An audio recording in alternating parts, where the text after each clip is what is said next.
Chinnaswamy stadium ಬಳಿ ಸಂಭವಿಸಿದ ಕಾಲ್ತುಳಿತ ಪ್ರಕರಣದಲ್ಲಿ 3 ಐಪಿಎಸ್ ಅಧಿಕಾರಿಗಳನ್ನು ಅಮಾನತು ಮಾಡಲಾಗಿತ್ತು.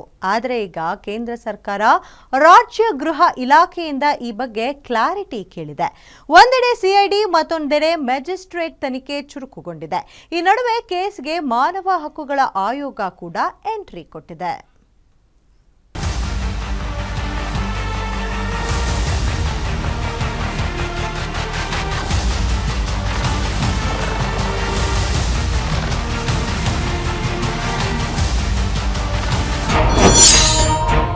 ಕಾಲ್ತುಳಿತ ಕೇಸ್, 3 ಐಪಿಎಸ್ ಆಫೀಸರ್ ಸಸ್ಪೆಂಡ್.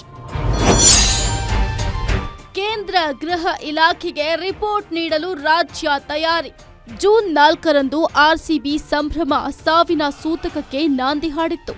ಲಕ್ಷಾಂತರ ಜನ ಕಪ್ ನೋಡೋಕೆ ಹಪಹಪಿಸ್ತಾ ಇದ್ರೆ ಅದೊಂದು ದುರಂತ 11 ಜೀವಗಳ ಬಲಿ ಪಡೆದಿತ್ತು.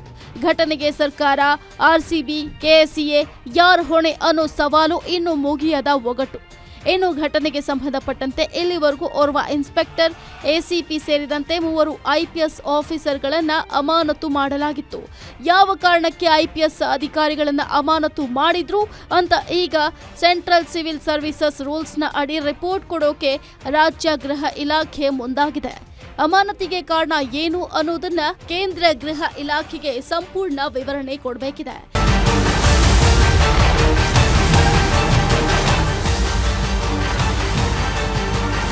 ಸದ್ಯ ಭದ್ರತಾ ವೈಫಲ್ಯ ಹಾಗೂ ಮುಖ್ಯಮಂತ್ರಿಗಳಿಗೆ ಸಾವಿನ ಕುರಿತು ಮಾಹಿತಿ ನೀಡದೇ ಇರೋದ್ ಬಗ್ಗೆ ಮಾಹಿತಿ ಸಂಗ್ರಹಿಸಲಾಗಿದೆ. ಇನ್ನು ಭದ್ರತೆಯಲ್ಲಿ ಹಿರಿಯ ಅಧಿಕಾರಿಗಳ ನಡುವೆ ಸಮನ್ವಯ ಇರೋದ್ರಿಂದ ಸೆಲೆಬ್ರೇಷನ್ಗೆ ಸರಿಯಾದ ಭದ್ರತಾ ತಯಾರಿ ಇಲ್ಲದಿದ್ದ ಬಗ್ಗೆ ಮಾಹಿತಿ ಕಲೆ ಹಾಕಲಿದೆ ಅಂತ ಹೇಳಲಾಗ್ತಿದೆ.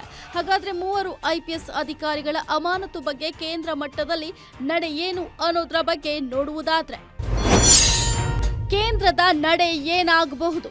ಪೊಲೀಸ್ ಅಧಿಕಾರಿಗಳ ಅಮಾನತಿಗೂ ಮುನ್ನ ಪ್ರಾಥಮಿಕ ಹಂತದ ವಿಚಾರಣೆ ನಡೆದಿಲ್ಲ. ಏಕಾಏಕಿ ಸುದ್ದಿಗೋಷ್ಠಿಯಲ್ಲಿ ಅಮಾನತು ತೀರ್ಪನ್ನ ಸಿಎಂ ಘೋಷಣೆ ಮಾಡಿದ್ರು.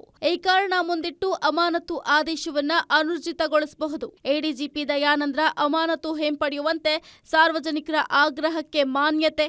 ಐಎಎಸ್ ಹಾಗೂ ಐಪಿಎಸ್ ಅಧಿಕಾರಿಗಳ ಅಮಾನತು ಬಗ್ಗೆ ಕೇಂದ್ರ ಸರ್ಕಾರದ ಅಂತಿಮ ನಿರ್ಣಯ. ಅಧಿಕಾರಿಗಳ ಕೆಡಾರ್ ನೇಮಕಾತಿ ಬಗ್ಗೆ ರಾಜ್ಯ ಸರ್ಕಾರ ಅಧಿಕಾರ ಹೊಂದಿದೆ. ಆದರೆ ಅಮಾನತು ವಿಚಾರದಲ್ಲಿ ಕೇಂದ್ರದ ತೀರ್ಮಾನ ಕೊನೆ ಅಂತ ಹೇಳಲಾಗಿದೆ. ಐಪಿಎಸ್ ಅಥವಾ ಐಎಎಸ್ ಕೇಡಾರ್ ಅಧಿಕಾರಿಗಳ ಅಮಾನತು ಬಗ್ಗೆ 1 ದಿನದಲ್ಲಿ ಕೇಂದ್ರಕ್ಕೆ ಮಾಹಿತಿ ನೀಡಬೇಕು. ನಂತರ 15 ದಿನಗಳಲ್ಲಿ ಆ ಅಧಿಕಾರಿಗಳ ಸಸ್ಪೆನ್ಷನ್ಗೆ ಕಾರಣಗಳ ಕುರಿತು ಸಮಗ್ರ ವರದಿ ಕೇಂದ್ರಕ್ಕೆ ಸಲ್ಲಿಕೆ. ವರದಿ ಆಧರಿಸಿ 1 ತಿಂಗಳಲ್ಲಿ ಅಮಾನತು ಆದೇಶ ಒಪ್ಪಿಗೆ ಅಥವಾ ತಿರಸ್ಕಾರದ ಬಗ್ಗೆ ಕೇಂದ್ರ ನಿರ್ಣಯ. ಜೂನ್ 19ರೊಳಗೆ ಕೇಂದ್ರ ಸರ್ಕಾರಕ್ಕೆ ರಾಜ್ಯ ವರದಿ ಸಲ್ಲಿಸಬೇಕಾಗಿದೆ. ಈಗಾಗಲೇ ವರದಿ ತಯಾರಿಕೆ ಕುರಿತು ಗೃಹ ಕಾನೂನು ಇಲಾಖೆ ಅಧಿಕಾರಿಗಳ ಜೊತೆ ಸಿಎಂ ಸಭೆಯನ್ನು ನಡೆಸಿದ್ದಾರೆ. 11 ಜನರ ಸಾವಿನ ಕೇಸ್ಗೆ ಈಗ ಕೇಂದ್ರ ಮಾನವ ಹಕ್ಕುಗಳ ಆಯೋಗ ಕೂಡ ಎಂಟ್ರಿ ಕೊಟ್ಟಿದೆ. ಅಲ್ಲದೆ ಪ್ರಕರಣದ ಬಗ್ಗೆ ಮಾಹಿತಿಯನ್ನು ಕಲೆ ಹಾಕಿದ್ದು ಸರ್ಕಾರ ಸಂಬಂಧಪಟ್ಟ ಆಡಳಿತ ಇಲಾಖೆಯಿಂದ ನಿರ್ಲಕ್ಷ್ಯ ಆಗಿದೆಯಾ, ಈ ತನಿಖೆಯಲ್ಲಿ ಯಾವೆಲ್ಲ ಮಹತ್ವದ ಅಂಶಗಳು ಬಯಲಾಗಲಿದೆ ಅನ್ನೋದನ್ನ ಕಾದು ನೋಡಬೇಕಾಗಿದೆ. Ajay Gowda, crime bureau, guarantee news.